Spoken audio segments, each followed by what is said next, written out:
And now, Mattel presents WWE Survivor Series. Et salut tout le monde, on se retrouve aujourd'hui sur OJT pour les résultats et les notes du Pay-Per-View Survivor Series 2017. On va commencer tout de suite par le kick-off. Donc j'ai vu les matchs, mais je vais pas les noter. Donc on commence tout de suite par le premier match de ce kick-off, qui était le match entre Elias Samson et Matt Hardy. Et c'est Elias Samson qui a créé la surprise en battant Matt Hardy. Ensuite, on a eu droit au match au titre Cruiserweight entre Enzo Amore et Kalisto. Et comme je l'avais pronostiqué, c'est bel et bien Enzo Amore qui s'est imposé dans ce match. Ensuite, pour la fin du kick-off, on a eu droit à un match tag team entre Breezango, Fandango et Tyler Breeze contre Sami Zayn et Kevin Owens. Et c'est bel et bien Owens et Zayn qui sont imposés. Ça paraissait logique. Maintenant, on va commencer avec la carte principale de ce pay-per-view. On avait eu le droit en match d'ouverture au match entre le Shield et le New Day. Donc déjà, je trouve que c'est une bonne idée de mettre ce match en match d'ouverture, parce que c'est un match qui peut vraiment bien lancer le show, bien monter l'ambiance. Et donc au début du match, le Shield a plutôt dominé la rencontre. Chaque homme du Shield a dominé un autre mec du New Day. Puis petit à petit, le New Day a pris un peu les devants. Et surtout, ils sont beaucoup occupés de Dean Ambrose, lui ont porté beaucoup de coups dans le coin. J'ai noté de gros spots, comme un double splash de Biggie et Kofi Kingston sur Dean Ambrose, le double Midnight Hour, Biggie a soulevé et Rollins et Ambrose. Et là, ça n'a pas suffi pour la victoire, puisque Roman Reigns a porté un spear à Biggie pour casser le compte de 3. Et puis à la fin, le Shield a fait le ménage dans le ring pour virer Woods et Biggie. Et Roman Reigns a porté son spear à Kofi Kingston et a terminé avec une triple powerbomb du haut de la seconde corde sur Kofi pour remporter la victoire. Donc pour ce match qui était épique, j'ai mis la note de 7,5 sur 10, ce qui fait 1-0 pour Raw.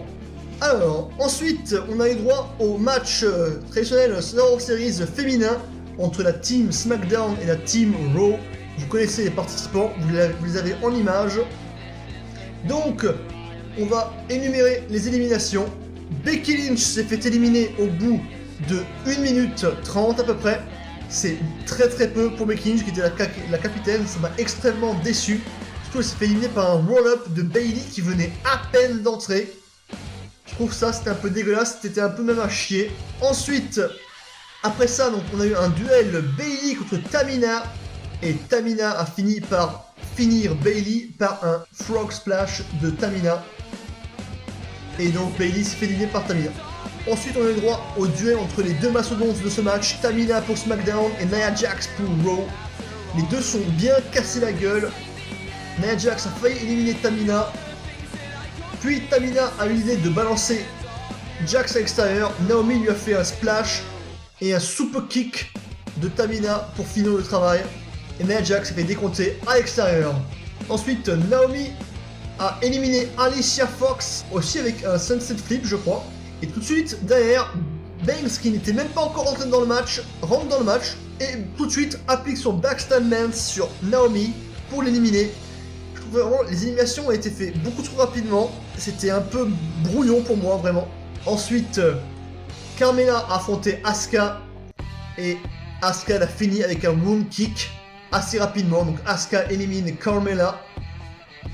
Puis on a eu droit à un duel entre Natalya et Sasha Banks. Sasha Banks a porté son backstab lance sur Natalya, mais Tamina a brisé la soumission, et puis Natalya a porté son Star Trooper sur Banks pour l'éliminer.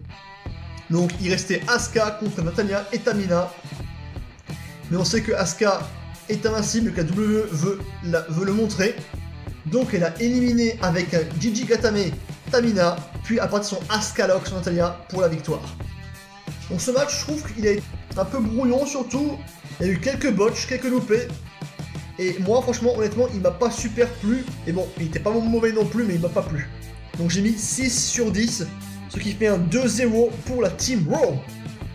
Ensuite, on enchaîne tout de suite avec le troisième match de ce pay-per-view, qui était le premier champion versus champion. On a eu le droit au match entre le champion US Baron Corbin et le champion intercontinental The Miz. Alors, au début, le Miz dominait un petit peu, mais Baron Corbin est vite revenu à son plus haut niveau pour dominer le Miz. Il a éclaté le Miz à l'extérieur, puis il est allé faire du trash talking avec Maryse, qui n'a pas apprécié du tout. Le Miz s'est rebiffé, a commencé à dominer Baron Corbin, et quand Corbin semblait reprendre le dessus, Bo Dallas lui a porté un coup au genou, ce qui a fortement gêné Baron Corbin pour la suite du match. Après, le Miz a tenté de lui faire la prise en 4, mais Baron Corbin s'est dégagé. On a eu droit à un Deep Six de Corbin, mais le Miz s'est dégagé lui aussi. Ensuite, Baron Corbin a détruit Axel et Dallas. Bo Dallas avec un End of Days. Et il enchaînait avec un second End of Days sur le Miz pour la victoire. Donc Baron Corbin ramène le premier point pour la team bleue, la team SmackDown. À ce moment-là, j'étais très content. Surtout, j'avais pronostiqué une victoire du Miz et Corbin l'a emporté. Donc dans ce match qui était plutôt moyen, j'ai mis aussi 6 sur 10. Maintenant, on continue avec le match suivant, qui était donc le match entre les champions tag team de Raw, D-Bar, et les champions de SmackDown, les Usos.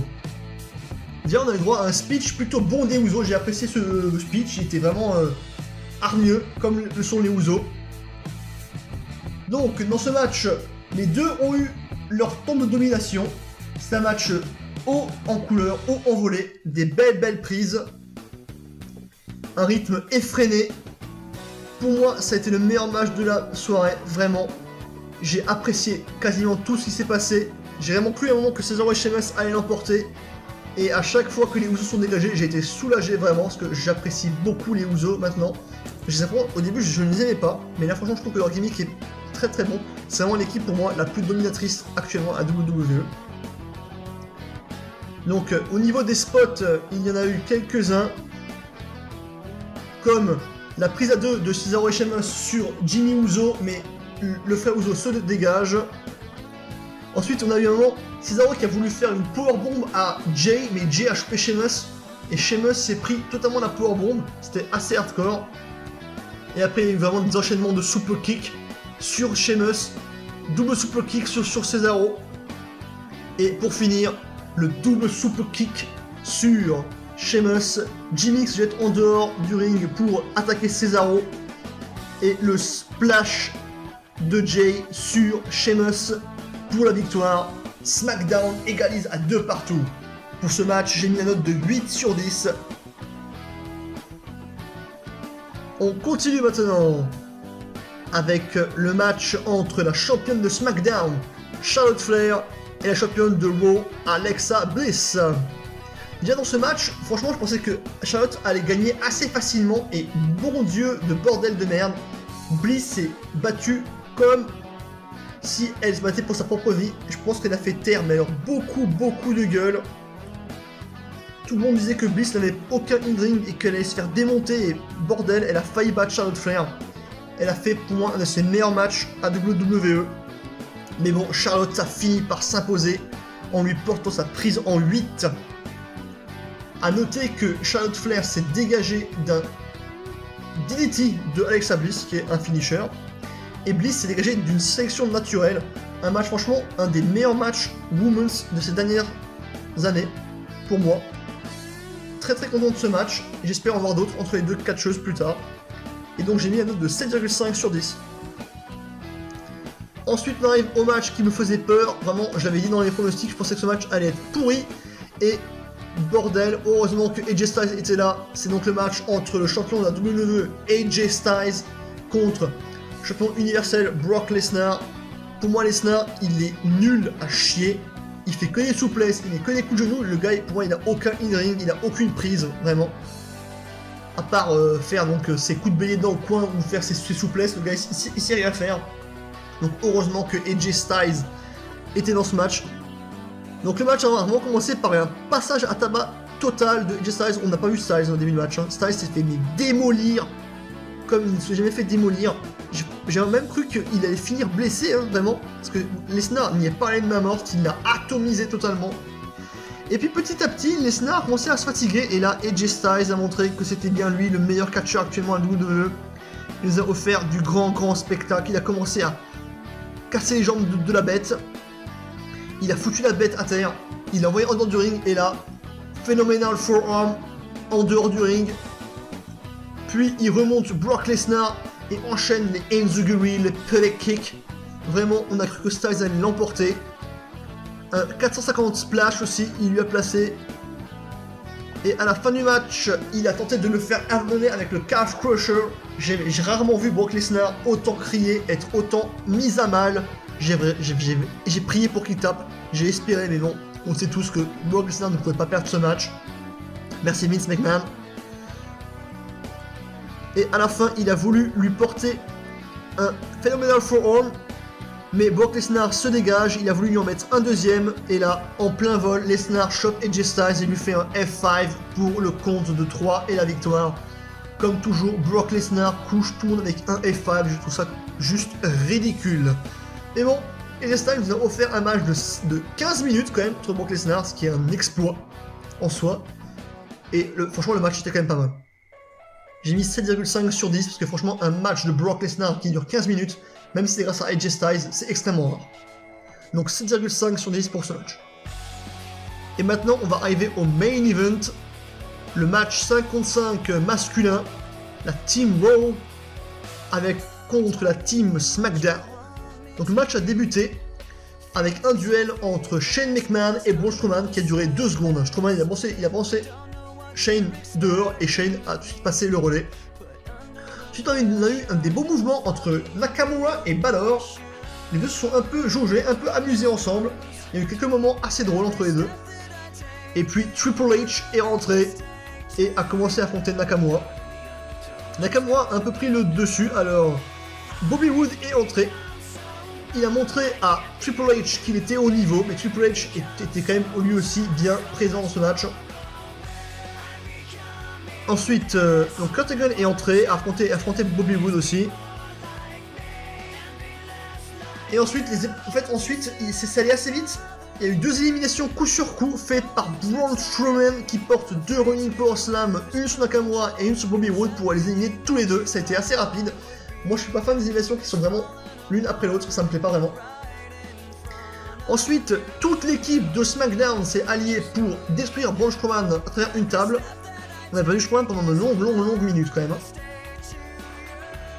Donc ensuite, on a eu un duel entre Samoa Joe et John Cena, un moment que beaucoup de fans attendaient. Un duel Joe Cena, ça pourrait être vraiment un match intéressant, un match vraiment 1 contre 1. Et là, il y a eu vraiment déjà un début d'incompréhension dans la team Raw parce que Joe voulait affronter Cena, mais Balor le voulait pour lui en fait.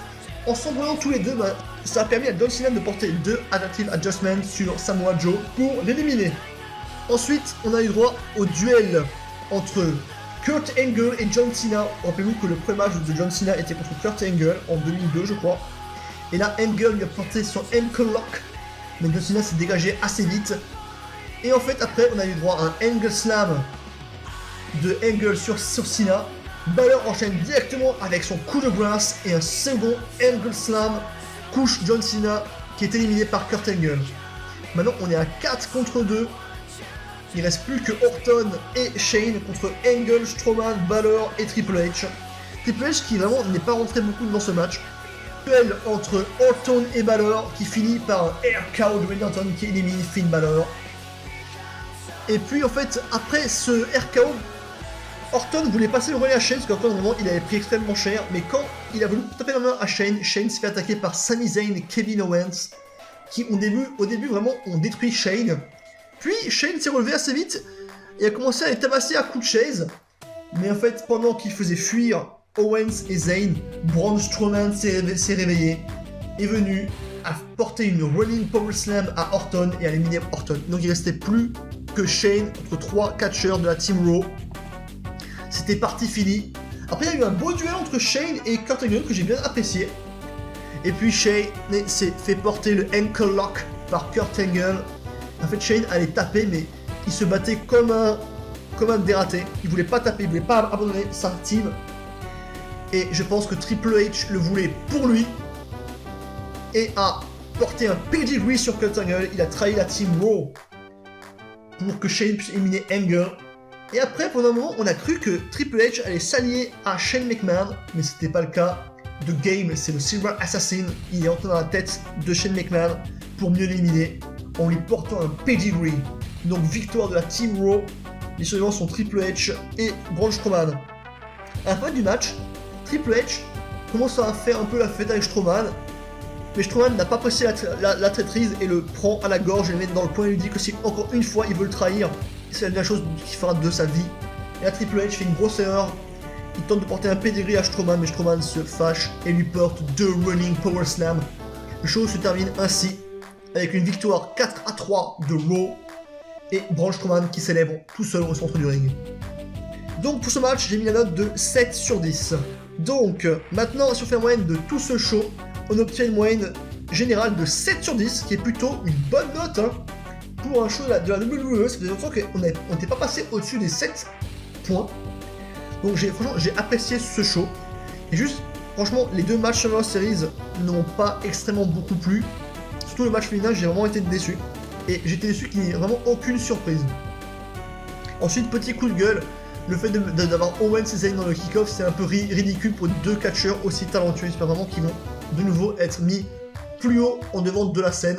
Et franchement, je trouve que Raw a gagné 4-3. Oui, d'accord, mais bon, quand on regarde, les champions de SmackDown ont quand même bien plus dominé que les champions de Raw. Donc, tout le monde particulièrement presque sur un match nul entre les 2 fédérations. Et vous amis, avez-vous apprécié ce pay-per-view? Mettez vos avis en commentaire et on se retrouve très vite pour la prochaine vidéo catch qui sera sur le pay-per-view de SmackDown Clash of Champions qui aura lieu le 18 décembre. Allez les amis, ciao, bonsoir.